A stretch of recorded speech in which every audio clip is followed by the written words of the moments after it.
তো রমজান মাসে যে ইবাদতের প্রতি মনোযোগ আসে, এর পিছনে একটা কারণ এটাও যে আল্লাহ পাক রব্বুল আলামিন রমজান মাসে যিনি মুরব্বী, ওই মুরব্বীকে আটকে রাখেন। আল্লাহ তাআলা মুরব্বীকে কি করেন? আটকায় দেন। ওই মুরব্বী রমজান মাসে কোনো কাজ করতে পারে না। মুরব্বী চিনতে পারছেন তো? হ্যাঁ, আল্লাহ পাক রব্বুল আলামিন রমজানুল মুবারকে শয়তানকে আবদ্ধ করেন। বড় বড় শয়তান যেগুলো আছে ওইগুলোরে আল্লাহ তাআলা কি করেন? বন্দী করে রাখেন। এরা মানুষের অন্তরের মধ্যে ওয়াসওয়াসা দেওয়ার ক্ষমতা হারিয়ে ফেলে। এখন প্রশ্ন হতে পারে যে আল্লাহ তাআলা যদি এই শয়তানগুলোকে আবদ্ধই করে রাখেন, তাহলে মানুষ তো রমজান মাসেও অপরাধ করে, রমজান মাসেও তো পাপ করে। তো আল্লাহ তাআলা ওই মুরব্বীরে যদি আটকায় রাখেন, মুরব্বীর আরো চেলা চামুন্ডা আছে না, ওরা দুনিয়ার মধ্যে বিচরণ করে। ভারপ্রাপ্ত মুরব্বী সাজে কিছু, ওরা তখন উম্মতের পিছনে মেহনত করে। কথা বুঝাইতে পারলাম? শয়তান যখন আবদ্ধ হয়, মেইন শয়তান যখন আবদ্ধ হয়, তখন তার কিছু বানায় যাওয়া চেলা চামুন্ডা আছে না, এরা দুনিয়ার মধ্যে ঘুরে, এরা ওয়াসওয়াসা দেয়, এরা শয়তানি কর্মকাণ্ড পরিচালনা করে। কারণ এখন মুরব্বী নাই, সভাপতি নাই, সভাপতির অনুপস্থিতিতে যিনি সেক্রেটারি আছেন তারই তো কাজ করতে হবে, অথবা তাদের দলীয় যে সদস্য আছে তাদের কাজ করতে হবে। ঠিক কি ঠিক না? অনেক সময় দেখবেন যে দলের যিনি বড় নেতা, বড় লিডার, সে আত্মগোপনে চলে যায়, দূরে কোথাও চলে যায়। তখন ওই দলের যারা সদস্য, এরা দেখবেন উস্কানি দেয়, এরা ফিতনা ফাসাদ তৈরি করার জন্য যত ধরনের ষড়যন্ত্রের জাল বিছানো দরকার এইগুলো ওরা বিছিয়ে দেয়। অস্থিতিশীল পরিবেশ তৈরি করার জন্য অপচেষ্টা চালায়। এগুলো উদাহরণ দিয়ে বোঝানোর কিছু নেই, এটাই হচ্ছে স্বাভাবিক। তো শয়তান যখন চলে যায়, তখন তার যারা চেলা চামুন্ডা আছে এরা এরকম উম্মতের পিছনে মেহনত করে। আরেকটা উদাহরণ দিতে পারি, ট্রেন চলে না, ট্রেন, একটা ট্রেন যখন 120 কিলোমিটার বেগে চলে, তখন বলেন তো দেখি, যখন সামনে কোনো স্টেশনে এই ট্রেন থামবে, তো স্টেশনের সামনে গিয়ে যদি সে ব্রেক কষে, তাহলে বলেন তো দেখি স্টেশনে থামবে নাকি স্টেশন পার হয়ে যাবে? স্টেশন পার হয়ে যাবে না? কারণ তার তো একটা গতি আছে, তার গতি আপনি জায়গার মধ্যে ব্রেক করতে পারবেন না। এই গতি ব্রেক করতে হলে কি করতে হবে? মিনিমাম 1 কিলোমিটার, আধা কিলোমিটার দূর থেকে তার ব্রেক কষতে হবে, নয়তো সে থামবে না, দূরে চলে যাবে। তো পুরা 11 মাস মানুষ নানা নাফরমানির মধ্যে লিপ্ত ছিল, পাপাচারের মধ্যে লিপ্ত ছিল, আল্লাহর ইবাদতের প্রতি মনোযোগ ছিল না। পাপাচার অনাচারের প্রতি তাদের মন সবসময় আকর্ষিত হয়ে থাকতো, মন সবসময় ওই সব ফিতনা ফাসাদের দিকে আকৃষ্ট থাকতো। তো এই মানুষটা রমজানুল মুবারকের মাত্র একটা মাস, কয় মাস? 1 মাস, মানে এটা একটা স্টেশন। এখন এইখানে এসে যদি সে তার সব পাপের ব্রেক কষে, তাহলে স্বাভাবিকভাবেই ওই 100% তার ব্রেক হবে না, 100% তার পাপ কমবে না। সে কিছু না কিছু করে ফেলবে, হয়তোবা সে জেনে করবে, নয়তোবা অজান্তে করবে, কিন্তু তার পাপ হয়েই যাবে। কিন্তু আল্লাহ পাক রব্বুল আলামিন এর জন্য আমাদের সামনে পথ খোলা রাখছেন। যদি অজান্তে আমাদের ভুল হয়েও যায়, এরপরেও আল্লাহ তাআলা কি করছেন? পথ খোলা রাখছেন। আল্লাহর কাছে তওবা করলে আল্লাহ পাক রব্বুল আলামিন ক্ষমা করে দিবেন। এমনকি পবিত্র রমজানুল মুবারক মাস এমন এক মাস, এই মাসের মধ্যে ইবাদত করলে আল্লাহ তাআলা অন্যান্য মাসের ইবাদতের তুলনায় আরো অনেক গুণ বেশি সওয়াব দান করেন।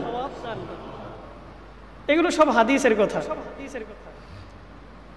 তো আপনি করবেন 1 পাবেন 70, পড়বেন 1 রাকাত নামাজ পাবেন 700 রাকাত নামাজের সমান সওয়াব। তাহলে বলেন তো দেখি, এত বড় সুযোগ, এত বড় অফার, এটা কি মানুষ, কোনো বুদ্ধিমান মানুষ ছাড়তে পারে? আমাদের সামনে বিভিন্ন সময় বিভিন্ন কোম্পানি থেকে মেলা আসে, তারা অফার ঘোষণা করে, কখনো ওয়ালটন, কখনো মিনিস্টার, এরা কি করে? ফ্রিজের অফার দেয়, তাদের বিভিন্ন পণ্যের অফার দেয়, দেয় কি দেয় না? তো ওই অফারগুলো যখন আমাদের সামনে আসে, তখন স্বাভাবিকভাবে আমাদের কারো কাছে যদি টাকা নাও থাকে, তাও আমরা কারো কাছ থেকে ধার দেনা করে হলেও আমাদের প্রয়োজনীয় পণ্যটা নেওয়ার চেষ্টা করি। কারণ এখন যেই কম দামে পাচ্ছি, এটা তো পরবর্তীতে আর নাও পাইতে পারি, ঠিক কি ঠিক না? এই কারণে আমরা কি করি, সুযোগ যখন হাতে আসে তখন এই সুযোগ কখনো হাতছাড়া করতে চাই না। রমজানুল মুবারক মুমিনের জন্য বড় সুযোগ। আজকে একটা রমজান আমি পাইলাম, এমনও তো হতে পারে যে সামনের রমজান আসতে না আসতে আমার মৃত্যু হয়ে যেতে পারে, আমি নাও পাইতে পারি। এটাই তো স্বাভাবিক। মৃত্যুর জন্য কোনো বয়স লাগে? ইযা জাআ আজালুহুম লা ইস্তাখিরুনা সাআতান ওয়া লা ইস্তাকদিমুন। যখন সময় চলে আসবে, মৃত্যুর সময় যখন ঘনিয়ে আসবে, তখন এক মুহূর্ত এদিকও হবে না ওদিকও হবে না, আগেও হবে না পরেও হবে না। যখন মৃত্যু আসবে ঠিক তখনই মৃত্যু হয়ে যাবে। সময় যখনই আসবে তখনই মৃত্যু হবে। এই যে সাদ্দাত বিশাল বালাখানা তৈরি করছে, আল্লাহ তাআলা তাকে এত প্রাচুর্যতা দান করছেন, এত অর্থ সম্পদ দান করছেন, কত সম্পদ, কি পরিমাণ মণি মুক্তা হীরা জহরত স্বর্ণ, আল্লাহ তাআলা তাকে কি পরিমাণ দান করেছিলেন। এই সাদ্দাত স্বর্ণ দ্বারা বিশাল এক বেহেশতখানা তৈরি করছে। সে আল্লাহর সঙ্গে চ্যালেঞ্জ দিয়েছে যে নবী মূসা তো আমাদেরকে নানা সময় জান্নাতের কাহিনী শোনায়, যে আল্লাহ নাকি জান্নাতের নাজ নিয়ামত দিয়ে ভরপুর করে রাখছেন, জান্নাতটা এত সুন্দর এত সুন্দর, এই জান্নাতের মধ্যে হুর গেলমান থাকবে, মুমিনরা খুব সুখে স্বাচ্ছন্দ্যে থাকবে। তো আমি দুনিয়ার মধ্যে একটা জান্নাত তৈরি করে দেখাইতে চাই। তো সে স্বর্ণ দ্বারা বিশাল এক আলিশান প্রাসাদ নির্মাণ করছে, বিশাল প্রাসাদ নির্মাণ করছে।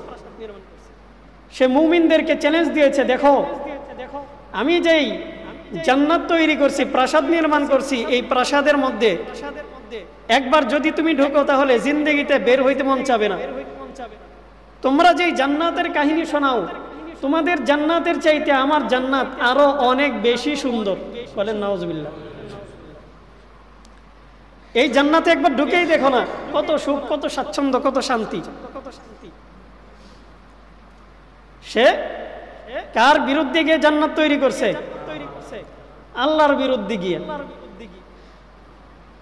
আল্লাহ তাআলা কি সব দেখেন কি দেখেন না? এই যে তার একঘেয়েমি, তার যে গোরামি, এইগুলো আল্লাহ তাআলা দেখতেছেন কিনা?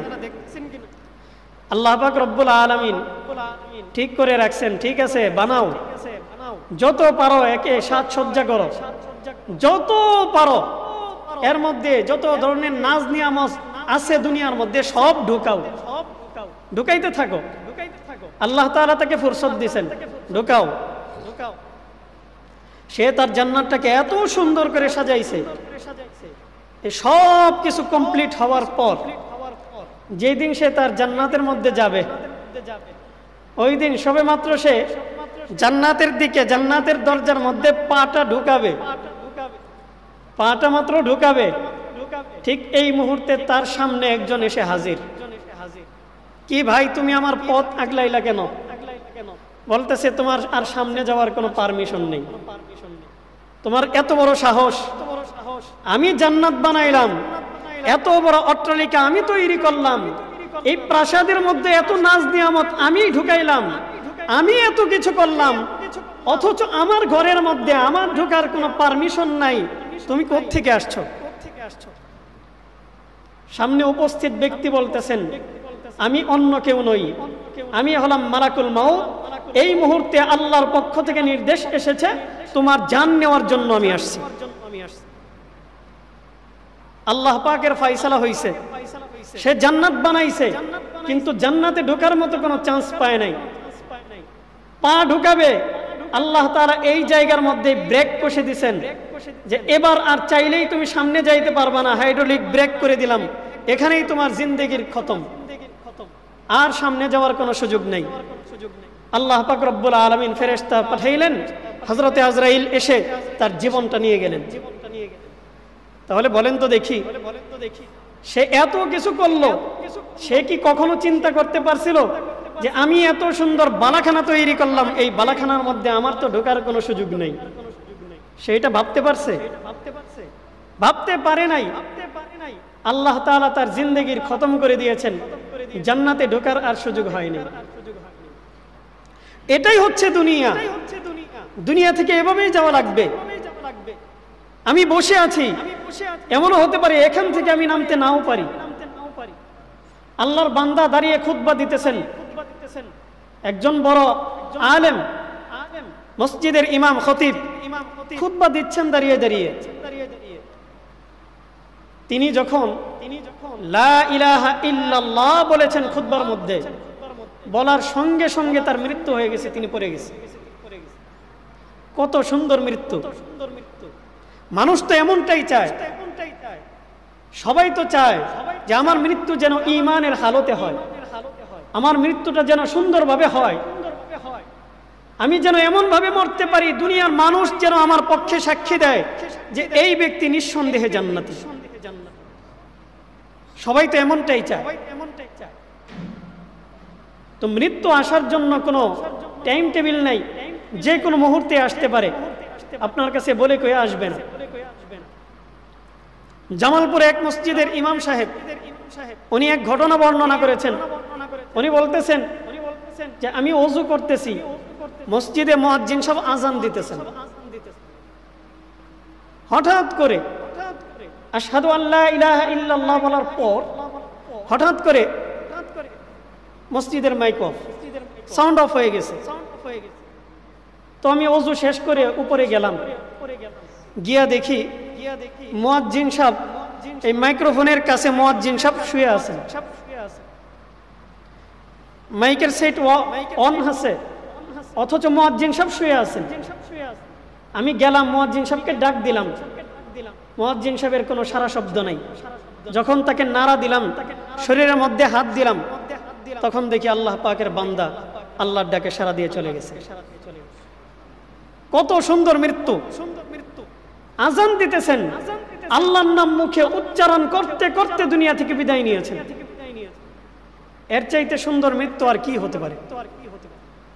কত মানুষ সিজদার মধ্যে পড়ে আছে, তাহাজ্জুদের নামাজ পড়তেছে, এই তাহাজ্জুদের মধ্যে মৃত্যু হয়ে যাচ্ছে। নামাজ পড়তেছে, নামাজের মধ্যে মৃত্যু হয়ে যাচ্ছে। এই সব মৃত্যু আল্লাহ তাআলার কাছে আসলেই অনেক দামি, অনেক দামি মৃত্যু। সবাই চাইলেই এমন মৃত্যু বরণ করতে পারে না। আপনার আমার মৃত্যু আপনি আমি যেইভাবে চাইবো সেইভাবে কিন্তু হবে না, যেভাবে আমরা চাই সেভাবেই হবে না। বরং মৃত্যুটা যেন আমার ঈমানি হালতে হয়, সুন্দরভাবে হয়, এর জন্য আল্লাহর কাছে প্রার্থনা করতে হবে। মৃত্যুর কারিগরকে আল্লাহ মৃত্যু দান করেন। আল্লাযী খালাকাল মাউতা ওয়াল হায়াতা লিয়াবলুয়াকুম আইয়ুকুম আহসানু আমালা। আল্লাহ তাআলা মৃত্যুকেও সৃষ্টি করেছেন, জীবনকেও সৃষ্টি করেছেন। এই বান্দার হায়াত মউতের এই সম্পূর্ণ কর্তৃত্ব কার হাতে? আরো জোরে বলেন, কার হাতে? আল্লাহর হাতে। আল্লাহই মৃত্যু দেন, আল্লাহই জীবন দান করেন। এই কারণে দুনিয়ার এই স্বল্প সময়ের যে জিন্দেগি, এই জিন্দেগি বুক বিলাসের জন্য নয়। এই জিন্দেগিতে আল্লাহর ইবাদতের মধ্যে কতটুকু সময় পার করা যায়, আল্লাহর ইবাদত করে আল্লাহর সন্তুষ্টি অর্জন কিভাবে করা যায়, এর জন্য প্রচুর পরিমাণে ফিকির করা, চেষ্টা করা। রমজানুল মুবারক আসতেছে, এই রমজান মাস হচ্ছে আমাদের জন্য অনেক ফজিলতের মাস। এই রমজান মাস হচ্ছে আল্লাহ তাআলার একনিষ্ঠতা অর্জন করার মাস, আল্লাহ পাকের সঙ্গে সুসম্পর্ক তৈরি করার মাস। এই মাসের মধ্যে আল্লাহর সঙ্গে আপনার আমার সবচেয়ে গাঢ় সম্পর্ক করা সম্ভব। আল্লাহ তাআলার সঙ্গে ভালো একটা সম্পর্ক তৈরি করা সম্ভব এই মাসে। আল্লাহ পাক রব্বুল আলামিনের তাকওয়া, ভয়, ভীতি অন্তরের মধ্যে লালন করা, আল্লাহর ভয় অন্তরের মধ্যে লালন করা, এটা হচ্ছে প্রকৃত মুমিনের একটা আলামত। যার মধ্যে আল্লাহর ভয় নাই, ওই ব্যক্তি দুনিয়ার লোভ, লালসা, অর্থ, সম্পদ এইসবের পিছনে ছুটে নিজের জিন্দেগি বরবাদ করে দিতে পারে। কিন্তু যার ভিতর আল্লাহর ভয় আছে, আল্লাহর প্রতি যার ভয় আছে, এই ব্যক্তি জিন্দেগিতে কখনো দুনিয়ার পিছনে ছুটতে গিয়ে মাওলাকে ভুলতে পারে না। দুনিয়ার পিছনে ছুটতে গিয়ে কখনো সে আল্লাহর বিরুদ্ধাচরণ করতে পারে না। সে কখনো আসি বাগী হতে পারে না, নবীগণের সঙ্গে বিয়াদবি করতে পারে না। আমাদের দেশের মধ্যে তো এমনও মানুষ দেখা যায় মুসলমানের ঘরে জন্ম নিয়েছে, মুসলমানের ঘরে জন্ম হয়েছে, এরপরেও আল্লাহ আল্লাহর রাসূলের বিরুদ্ধাচরণ করে প্রকাশ্যে আল্লাহ আল্লাহর রাসূলকে গালি দেয়। কিছুদিন আগেও আমাদের দেশের মধ্যেই এক মুসলিম পরিবারের সন্তান আমাদের রাসূল সাল্লাল্লাহু আলাইহি ওয়াসাল্লামকে গালি দিয়েছে, রাসূলের বিরুদ্ধে কথা বলেছে। কয়েকদিন আগে আমাদের ময়মনসিংহে এক ঘটনা ঘটছে। রাসূল সাল্লাল্লাহু আলাইহি ওয়াসাল্লাম এবং উম্মাহাতুল মুমিনিনদের বিরুদ্ধে কথা বলেছে। রাসূলের বিরুদ্ধে সে প্রকাশ্যে পোস্ট করেছে। অবশ্যই একে শায়েস্তাও করছে, ইচ্ছামতো গণদোলাই দিছে, পোলাপাই নাই। কারণ বাংলাদেশ আর আগের বাংলাদেশ নাই। আপনি রাসূলের বিরুদ্ধে কথা বলবেন, আল্লাহর বিরুদ্ধে কথা বলবেন, কোরআনের বিরুদ্ধে কথা বলবেন, আর খুব সুখে স্বাচ্ছন্দ্যে বাংলাদেশের মধ্যে বসবাস করবেন, এই পরিবেশ বর্তমানে বাংলাদেশের মধ্যে নাই। আপনি চাইলেই পারবেন না এখন খুব সুখে থাকতে আল্লাহর রাসূলকে গালি দিয়ে। এটা এখন মুসলমানরা বরদাস্ত করবে না। রাসূলের চাইতে এত দামি মানুষ দুনিয়ার মধ্যে আর কেউ আসছে? রাসূল এত মহামূল্যবান একজন মানুষ, সারা দুনিয়ার সমস্ত আম্বিয়া কেরামের প্রাণ পুরুষ, নবী রাসূলগণ যেই রাসূলের উম্মত হওয়ার জন্য চেষ্টা করেছেন, আল্লাহর কাছে দরখাস্ত করেছেন, সেই রাসূলের উম্মত আমরা না চাইতেই হতে পারছি। এটা আমাদের জন্য কত বড় সৌভাগ্যের বিষয়। আমরা রাসূলের উম্মত হতে পারছি। আমরা কি আল্লাহর কাছে আবেদন করছিলাম?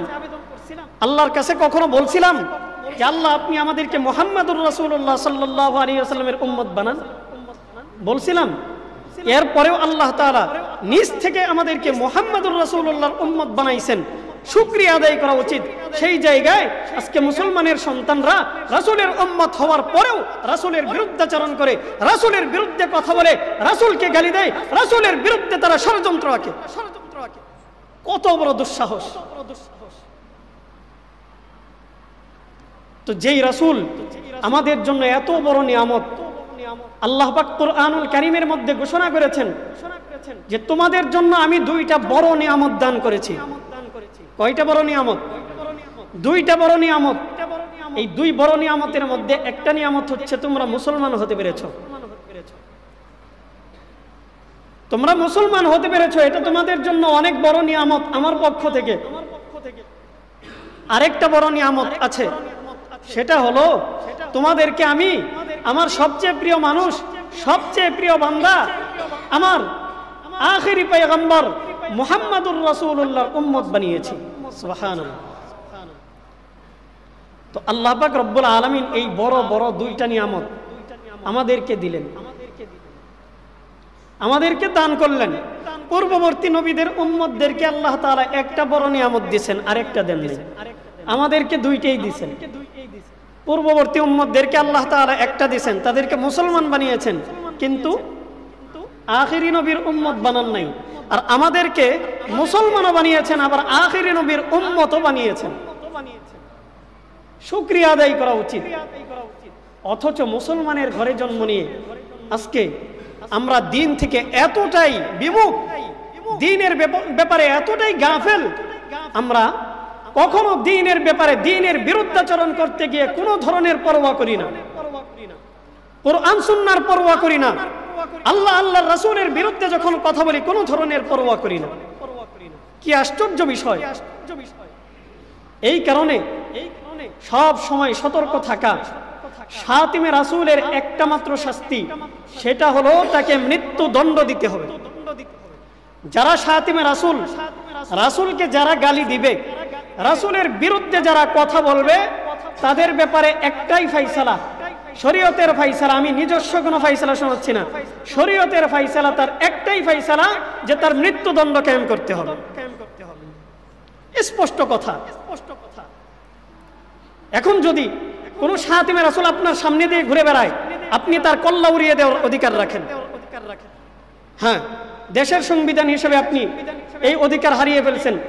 দেশের সংবিধানটাই এমন ভাবে তৈরি হয়েছে যে আপনি চাইলেও শরীয়তের অনেক বিষয় বাস্তবায়ন করতে পারতেছেন না। সেই ক্ষেত্রে অবশ্যই দেশের সংবিধানের প্রতি শ্রদ্ধাশীল হয়ে এর দায়িত্ব প্রশাসনের হাতে তুলে দেওয়া। প্রশাসন যদি কোনো কিছু করতে ব্যর্থ হয়, রাষ্ট্র যদি তার বিরুদ্ধে অ্যাকশন নিতে ব্যর্থ হয়, তাহলে এই ক্ষেত্রে অবশ্যই জনগণ অধিকার রাখে এই শাতিমে রাসূলকে হত্যা করতে হবে। এটা সম্পূর্ণ অধিকার জনগণ রাখে। কারণ জনগণ যদি এই অধিকার রাখে যে একজনকে ক্ষমতায় উঠাইতে পারবে, ভোট দিয়ে ক্ষমতায় উঠাবে, ক্ষমতায় উঠানো নামানোর ক্ষেত্রে যদি জনগণের অধিকার থাকে, তাহলে আমার আল্লাহর রাসূলের ইজ্জত হেফাজতের জন্য অবশ্যই জনগণ অবশ্যই শাতিমে রাসূলকে শাস্তি দেওয়ার অধিকার রাখে। অতএব আমি নিজের ক্ষেত্রে বুঝলাম 16 আনা, আর অন্যের ক্ষেত্রে কিছুই বুঝলাম না, রাসূলের ক্ষেত্রে বুঝলাম না, আল্লাহর ক্ষেত্রে কোনো কিছুই বুঝলাম না, এমন নবী প্রেমিক, এমন আল্লাহ প্রেমিক হওয়ার কোনো দরকার নেই। কথাগুলো যদিও অনেক শক্ত মনে হচ্ছে,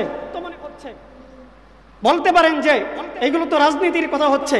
স্পষ্ট কথা, কোনো রাজনীতির কথা না, এটাই কোরআনের কথা, এটাই সুন্নাহর কথা। আর কোরআন সুন্নাহ এটা কি রাজনীতির বাহিরে? আপনি কোরআন থেকে রাজনীতি বাদ দিতে পারবেন না। আপনাকে বর্তমান তথাকথিত প্রচলিত রাজনীতি আপনাকে আমাকে কি শিখায়? যে তুমি সুদ খাইতে পারবা, তুমি মদ খাইতে পারবা, কিন্তু কোরআন সুন্নাহর রাজনীতি আমাকে কি শিক্ষা দেয়?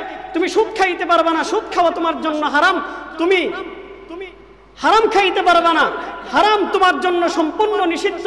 কোরআন সুন্নাহর রাজনীতি আমাকে শেখায় তুমি ঘুষ খাইতে পারবা না, আর তথাকথিত রাজনীতি আমাকে শেখায় তুমি ঘুষ খাইবা ইচ্ছা মতো। হ্যাঁ, যদিও দেশীয় সংবিধান বলে ঘুষ খাওয়া যাবে না, এরপরেও তো খায়, প্রকাশ্যেও খায়, গোপনেও খায়, সবখানেই খায়। দেশের সংবিধান কিছুই করতে পারে না।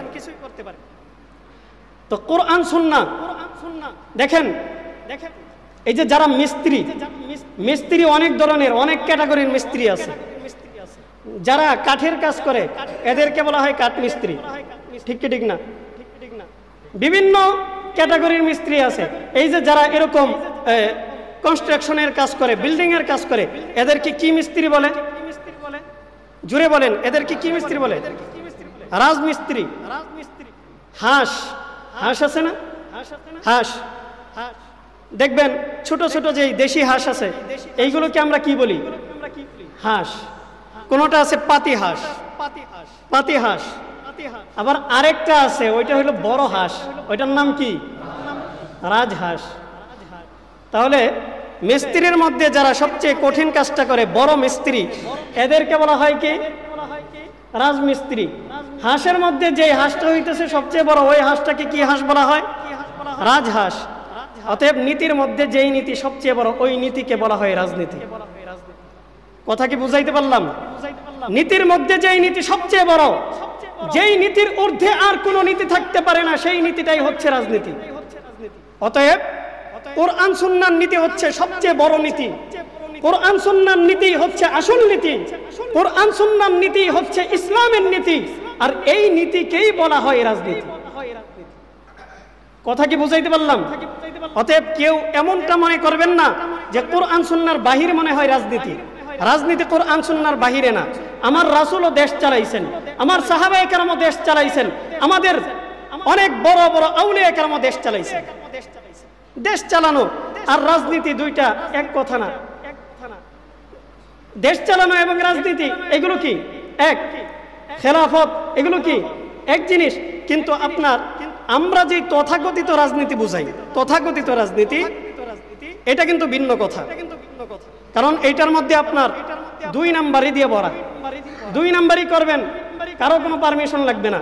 2 নাম্বারই করবেন, কারো কাছে কোনো ধরনের জবাবদিহিতা লাগবে না। এইগুলো হচ্ছে কি তথাকথিত রাজনীতি। তো ওইটা আসলে রাজনীতির কাতারেই পড়ে না। আপনি রাজনীতি করবেন, উম্মতের সেবা করতে পারবেন না। আপনি রাজনীতি করবেন, একজন মানুষকে দেখভাল করতে পারবেন না। আপনি ওমরের রাজনীতির দিকে তাকান না। হযরত ওমর রাদিয়াল্লাহু তাআলা আনহু রাজনীতি করেছেন কি করেন নাই? তিনি কি শুধুমাত্র আমাদের এই বাংলাদেশের মধ্যে ছোট্ট একটা ভূখণ্ড এতটুকু তিনি রাজনীতি করছেন? এতটুকু রাজনীতি করছেন, এতটুকু শাসন করছেন? বরং তিনি অর্ধজাহানের শাসক ছিলেন। গোটা দুনিয়ার অর্ধেকের শাসনকর্তা ছিলেন হযরত ওমর ইবনুল খাত্তাব রাদিয়াল্লাহু তাআলা আনহু। তিনি এত বড় জাহানের শাসক হওয়া সত্ত্বেও তার অবস্থা কি ছিল? এক প্রতিনিধি দল আসছে, হযরত ওমরের সঙ্গে সাক্ষাৎ করবে। হযরত ওমর রাদিয়াল্লাহু তাআলা আনহুর সঙ্গে সাক্ষাৎ করার জন্য আসছে। আমরা ওনার সঙ্গে সাক্ষাৎ করব। ইতিপূর্বে কিন্তু ওমরকে তারা দেখে নাই। তো বলতেছে, দেখেন রাস্তা দিয়ে যাইতে থাকেন, হয়তোবা কোনো এক গাছতলায় তাকে পাইতে পারেন। চিন্তা করে দেখেন, আমাদের বর্তমানে সাধারণ একজন মেম্বার, ওয়ার্ড মেম্বার যিনি, তিনিও প্রটোকল ছাড়া রাস্তাঘাটে চলতে পারেন না। সাথে সঙ্গী লাগে, প্রোটেকশন লাগে। অথচ হযরত ওমর অর্ধজাহানের খলিফা, তার ব্যাপারে বলা হচ্ছে যে রাস্তা দিয়ে যাইতে থাকেন, হয়তোবা কোনো গাছতলায় দেখতে পারেন। তারা রাস্তায় গেলেন, যাওয়ার পর হঠাৎ করে দেখতে পাইলেন দূরে একটা গাছের তলায় একজন মানুষ শুয়ে আছে।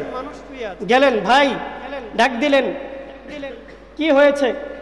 আমরা তো ওমরকে খুঁজতেছিলাম, ওমর কোথায় আছে বলতে পারবেন?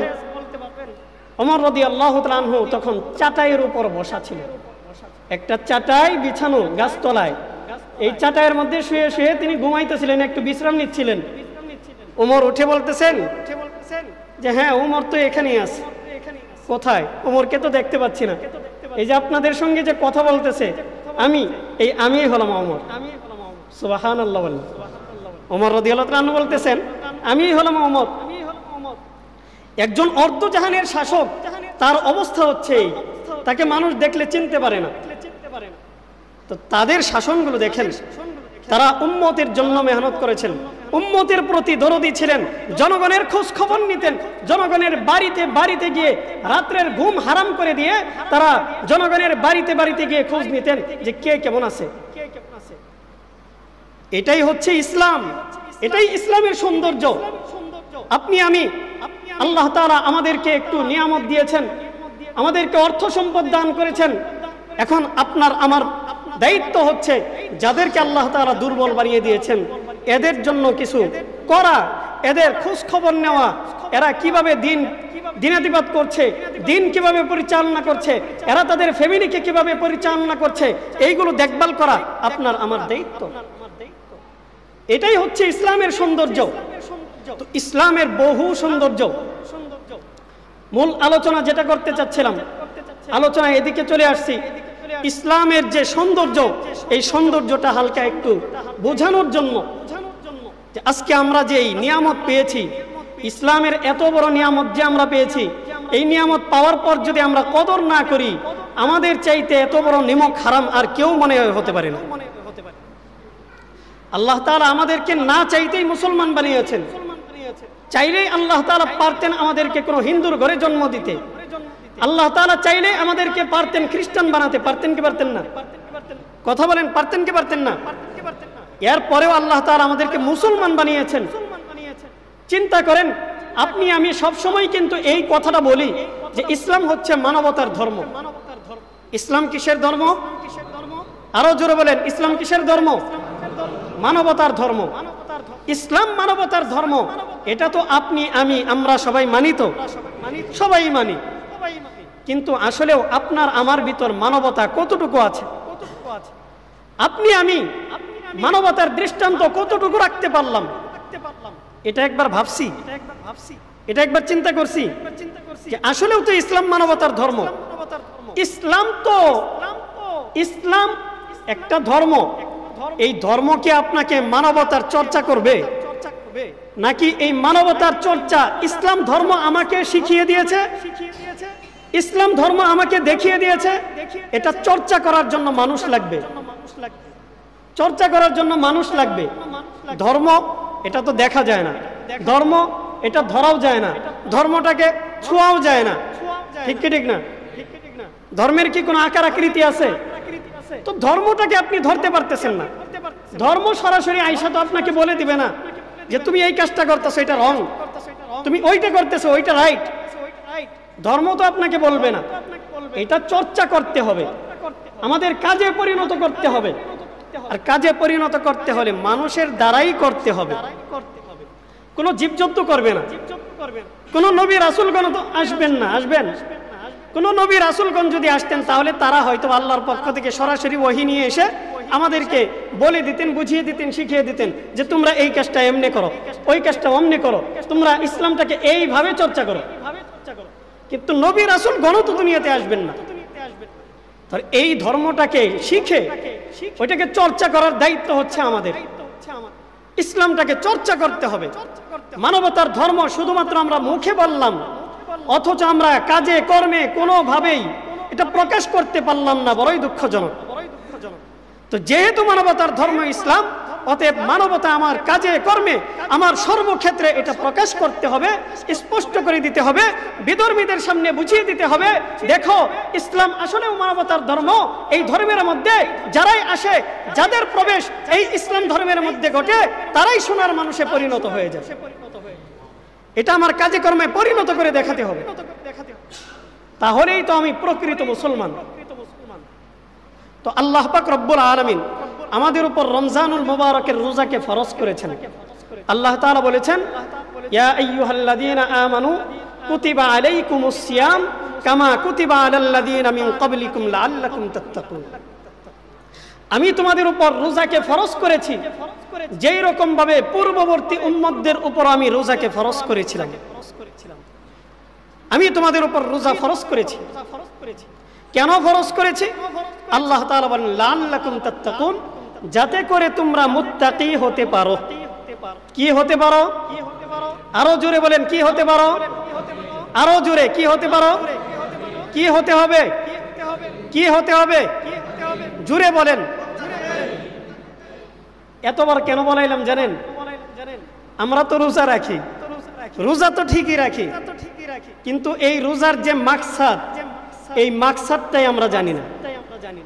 আল্লাহ তাআলা যে আমাদের উপর রোজা ফরজ করছেন, কি কারণে ফরজ করছেন, এই কারণটাই আমরা জানি না। আল্লাহ তাআলা কি বললেন? আমি তোমাদের উপর রোজা ফরজ করেছি, পূর্ববর্তী উম্মতদের উপর আমি ফরজ করেছিলাম। কেন ফরজ করেছি? যেন তোমরা মুত্তাকি হতে পারো। কি হতে পারো? মুত্তাকি হতে পারো। অন্য এক আয়াতের মধ্যে আল্লাহ বলেছেন যে তোমরা প্রকৃত মুসলমান না হয়ে, মুত্তাকি না হয়ে মৃত্যুবরণ করিও না। এবার বুঝেন, যার তাকওয়া যত বেশি হবে, যার ভিতর আল্লাহর ভয় যত বেশি থাকবে, ওই ব্যক্তি আল্লাহ তাআলার তত বেশি খাস বান্দা হতে পারবে। সুবহানাল্লাহ। যেই ব্যক্তি বেশি আল্লাহ তাআলার ভয় তার অন্তরের মধ্যে লালন করতে পারবে, ওই ব্যক্তি আল্লাহ তাআলার তত বেশি প্রিয় হতে পারবে, তত বেশি প্রিয় হয়ে যাবে। তো আল্লাহ তাআলার সবচেয়ে বেশি প্রিয় হওয়ার জন্য মাধ্যম হচ্ছে তাকওয়া। আল্লাহর সবচেয়ে বড় প্রিয় বান্দা হওয়ার জন্য মাধ্যম কি? তাকওয়া, খোদা ভীরুতা, আল্লাহর ভয়। আল্লাহর ভয় থাকতে হবে। আল্লাহর ভয় যদি অন্তরের মধ্যে থাকে, তাহলে আল্লাহ তাআলার সঙ্গে বান্দার সম্পর্ক তৈরি হবে, গাঢ় সম্পর্ক হবে। বাদশাহ হারুনুর রশিদ একবার তার দরবারের যত বাদী আছে, দাসী আছে, তার দরবারে অনেক দাসী ছিল। তো এই দাসীদের মধ্যে তিনি একটা দাসীকে সবচেয়ে বেশি মহব্বত করতেন, সবচেয়ে বেশি মহব্বত করতেন একটা দাসীকে।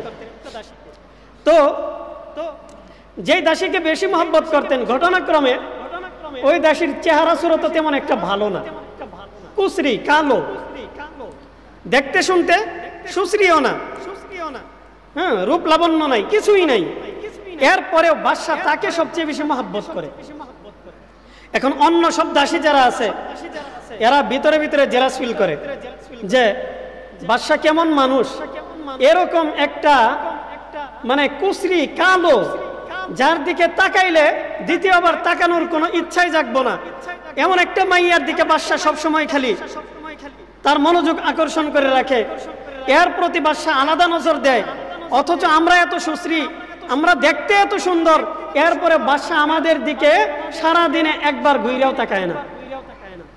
তো তারা এটা জেলাস ফিল করে, ভিতরে ভিতরে আলোচনা করে, আলোচনা করতে করতে এক পর্যায়ে এটা বাদশার কানের মধ্যেও গেছে যে এদের মধ্যে তো এরকম আলোচনা সমালোচনা হচ্ছে। তো এবার বাদশা একদিন তাদের সবাইকে ডাকলেন, ডাকার পর বলতেছেন, এই যে তোমরা যে এই কথা বলো যে আমি কেন তাকে এত মহব্বত করি, আজকে আমি তোমাদের সামনে প্রকাশ করতে চাই, স্পষ্ট করতে চাই আসলেও কেন আমি তাকে এত মহব্বত করি, কেন এত মহব্বত করি, প্রকাশ করতে চাই। তো শুনবা কেন মহব্বত করি?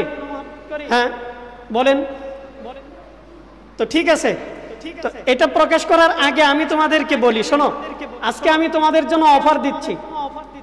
তোমরা আজকে আমার রাজ্য থেকে যে যেই জিনিসটা ধরবা, যে যেই সম্পদটা আজকে ধরবা, সে ওই সম্পদের মালিক হয়ে যাবা, আমি তোমাদেরকে ওই সম্পদের মালিক বানিয়ে দিব। যে যেটা ধরবা। এবার এটা বলার সঙ্গে সঙ্গে তার দাসীরা এক একজন এক এক দিকে দৌড়, কেউ স্বর্ণের খনির মধ্যে গিয়ে হাত দিছে, কেউ ওদিকে ডায়মন্ডের দিকে হাত বাড়াইছে, কেউ অর্থকরী টাকা পয়সা নগদ যেইগুলো ব্যাংক ব্যালেন্স আছে ওইগুলোর দিকে হাত বাড়াইছে। মানে যার সামনে যত সম্পদ আসছে সব সম্পদের প্রতি তারা হাত বাড়াই দিছে, তারা সম্পদের প্রতি হাত বাড়াই দিছে যে আমি এইটা নিলাম, আমি এইটা নিলাম, আমি এইটা নিলাম, এক একজন এক একটা নিয়ে গেছে। কিন্তু ওই যে কুচরি কালো দাসী সে কোথাও যায় না, বাদশা বসে আছে চেয়ারের মধ্যে, সে চেয়ারের ডান্ডা ধরে দাঁড়ায় আছে, চেয়ারের ডান্ডা ধরে দাঁড়িয়ে আছে। বাদশা জিজ্ঞাসা করলেন, কি ব্যাপার, সবাই তো নানা সম্পদ নিয়ে গেছে, তুমি এইখানে দাঁড়ায় আছো কেন, তোমারও তো কিছু নেওয়া উচিত ছিল। এবার সে উত্তর দিচ্ছে, বাদশা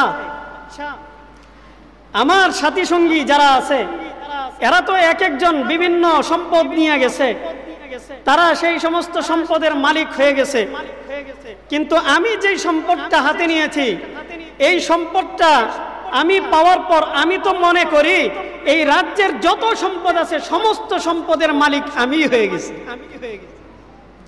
বাদশা বলে, কেমনে? বাদশা নামদার, এই যে আমি আপনার চেয়ারটা ধরে দাঁড়িয়ে আছি, আমি আপনার কাঁধের মধ্যে হাত দিয়েছি, আমি আজকে আপনার কাঁধে হাত দিয়ে প্রমাণ করতে পেরেছি যে তোমরা দুনিয়ার বিভিন্ন সম্পদ নিয়ে ওইগুলোর মালিক হতে পারো, কিন্তু আমি যেই মানুষটার কাঁধে হাত দিয়েছি এই মানুষটার মালিক আমি হয়ে গেছি। এই মানুষটাকে যখন আমি পেয়ে গেছি, এই মানুষের অধীনে যত সম্পদ আছে সমস্ত সম্পদ আমার অধীনে চলে আসছে। আপনাকে পাওয়ার মাধ্যমে আমি দুনিয়ার সমস্ত সম্পদ, আপনার রাজ্যের যত সম্পদ আছে সমস্ত সম্পদের মালিক আমিই হয়ে গেছি। এবার বাদশা সমস্ত দাসীদেরকে ডাক দিয়ে বলতেছেন যে দেখছো আমি একে কেন এত মহব্বত করি, ওর ভিতর বুদ্ধিমত্তা আছে, ওর ভিতর বিবেক আছে। সে দেখো তোমরা অন্যান্য সম্পদের পিছনে দৌড়াইছো, সে অন্য কোনো সম্পদের পিছনে দৌড়ায় নাই, সে যেই সম্পদের পিছনে দৌড়িয়েছে সেই সম্পদটা হচ্ছে আমি। আর আমি যখন তার অধীনে চলে আসলাম তখন আমার অধীনে যত সম্পদ আছে সমস্ত সম্পদ তার অধীনেই চলে গেছে। আল্লাহ পাক রব্বুল আলামিন বলেন, বান্দা মানলাহুল মাওলা ফালাহুল কুল, আল্লাহর হাবিব বলেন মানলাহুল মাওলা ফালাহুল কুল, যেই ব্যক্তির জন্য আল্লাহ হয়ে যায় আল্লাহ তার জন্য হয়ে যায়। আল্লাহ তাআলার জন্য হয়ে যান না, আল্লাহর জন্য নিজেকে বিলিয়ে দেন, আল্লাহর জন্য নিজের 16 আনা যখন দিয়ে দিতে পারবো আমরা, আল্লাহ পাক রব্বুল আলামিন আমাদের জন্য হয়ে যাবেন। আর আল্লাহ যখন কোন বান্দার হয়ে যাবে, আল্লাহ যখন তার মাখলুকের হয়ে যাবে, তখন আল্লাহর যত সম্পদ আছে, যত নাজ নিয়ামত আছে, সারা দুনিয়া যত কিছু আছে, এই সব কিছু বান্দার অধীনে চলে আসবে। যেরকম ভাবে বাদশাহ হারুন ও রশিদকে ধরার মাধ্যমে ওই দাসী সারা রাজ্যের মালিক হয়ে যায়, এই রকম ভাবে আল্লাহকে যদি কোনো ব্যক্তি পেয়ে যায়, আল্লাহর ভয় তাকওয়ার মাধ্যমে যদি কোনো ব্যক্তি আল্লাহকে অর্জন করে নিতে পারে, তাহলে এই ব্যক্তির জন্য সারা দুনিয়ার সমস্ত সম্পদ তার পায়ে এসে পড়ে যাবে। এই কারণে এই রমজানুল মুবারক হচ্ছে আমাদের জন্য সবচেয়ে বড় ফুরসত, সবচেয়ে বড় সুযোগ। এই সুযোগ আমরা কোনোভাবেই যেন হাতছাড়া না হয় চেষ্টা করব। পারবো তো ইনশাআল্লাহ? রমজানুল মুবারকে যারা এখনো পর্যন্ত আল্লাহর নাফরমানির মধ্যে আছি, রাসূলের কথা না মেনে আমরা দাড়িকে কাটি, আমরা অনুগ্রহ করে এখন থেকে একটা নিয়ত করে ফেলতে পারি যে এখন থেকে আমরা নিয়ত করে ফেললাম যে রমজান মাস যতদিন পর্যন্ত চলবে আমরা দাড়ি রেখেই যাব, এখন থেকে এই দাড়ির মধ্যে কোনো ধরনের হাত লাগাবো না। এই নিয়তটা করতে পারবেন? যাদের মুখের মধ্যে দাড়ি নাই, আজকে আমি আপনাদের কাছ থেকে একটা অঙ্গীকার নিচ্ছি, আজকে আমি অঙ্গীকার নিচ্ছি, যাদের মুখের মধ্যে দাড়ি নাই, আল্লাহর ওয়াস্তে মসজিদের মধ্যে বসে আপনি মুসলমানের সন্তান নিয়ত করে ফেলেন। রাসূল বলেন, যারা দাড়ির মধ্যে খুল লাগায় তারা দাড়ির মধ্যে তো খুল লাগায় না, কেমন যেন আমার কলিজার মধ্যে এরা খুল লাগায়। বলেন নাউজুবিল্লাহ। বড় খারাপ জিনিস। দেখেন, দাড়ি তো আমরাও রাখছি, এই যে আমাদের হাজী সাহেব দাড়ি রাখছেন, ওই লেহাজ কাকার দাড়ি আছে, ইলিয়াস ভাইয়ের দাড়ি আছে, এরকম ওই যে মুরব্বীর দাড়ি আছে, দাড়িওয়ালা কত মুরব্বী আছেন এইখানে, মাশাআল্লাহ, আছে না? ওনাদেরকে জিজ্ঞাসা করেন তো, এই দাড়ি রাখলে কি কষ্ট হয়? ওনাদেরকে জিজ্ঞাসা করেন। এই দাড়ি যে রাখছেন ওনারা, বেশি চুলকায়? এই যে রাখছি বেশি চুলকাইতেছে? আল্লাহর ওয়াস্তে বলি, আল্লাহর কসম করে বলি, সত্য কথা বলতেছি, এই দাড়ির কারণে কখনো কষ্ট সহ্য করতে হয়নি, কোনো ধরনের কষ্ট নাই। যাদের মুখের মধ্যে দাড়ি নাই, আজকে নিয়ত করে ফেলেন যে রাসূলের একটা সুন্নত, দাড়ি রাখা কিন্তু কখনো সুন্নত কখনো ফরজ। দাড়ি রাখার বিধান, এটা নিয়ে আলোচনা করলে আরেক লম্বা আলোচনা। দাড়ি রাখাটা কিন্তু এখন আমি বলতে পারি দাড়ি রাখা ফরজ। দাড়ি রাখা কি ফরজ? দাড়ি রাখা কি? আরো জোরে বলেন, দাড়ি রাখা কি ফরজ? এটার বিধানের তারতম্য হয় বিভিন্ন কারণে, ওইটা ভিন্ন কথা, কিন্তু দাড়ি রাখা ফরজ, এটা মনে রাখবেন। বাকি কেন ওইটা ব্যাখ্যা করলে পরবর্তীতে করবো ইনশাল্লাহ। তো এই কারণে আমরা ইনশাল্লাহ এখন থেকে নিয়ত করে ফেলি, যাদের মুখে দাড়ি নাই আমরা ইনশাআল্লাহ রমজান চলাকালে আর দাড়ি কাটবো না। তো রমজান মাস যখন আমরা পার করে ফেলবো তখন আশা করি ইনশাল্লাহ দাড়ি হয়ে যাবে। আর যখন দাড়িটা হয়ে যাবে আপনি তখন চেহারার দিকে তাকাইবেন, দাড়ির মায়ায় পড়ে আশা করি ইনশাল্লাহ রমজান পার হওয়ার পর জিন্দেগি শেষ হওয়ার আগ পর্যন্ত কোনোদিন দাড়ির মধ্যে হাত দেওয়ার প্রয়োজন হবে না। একটা রমজান খালি পার করেন দাড়ি সহকারে, তারপরে আশা করি ইনশাল্লাহ আর কোনোদিন দাড়ির মধ্যে হাত দেওয়ার দরকার হবে না। আল্লাহ পাক রব্বুল আলামিন আমাদের যত যুবক ভাইরা আছেন যাদের মুখের মধ্যে দাড়ি নাই, আল্লাহ তাআলা সকলকে দাড়ি নিয়ে রাসূলের একটা বড় সুন্নত, এই ফরজ আমল, এটা সুন্দরভাবে বাস্তবায়ন করার তৌফিক দান করেন সকলে বলে আমিন।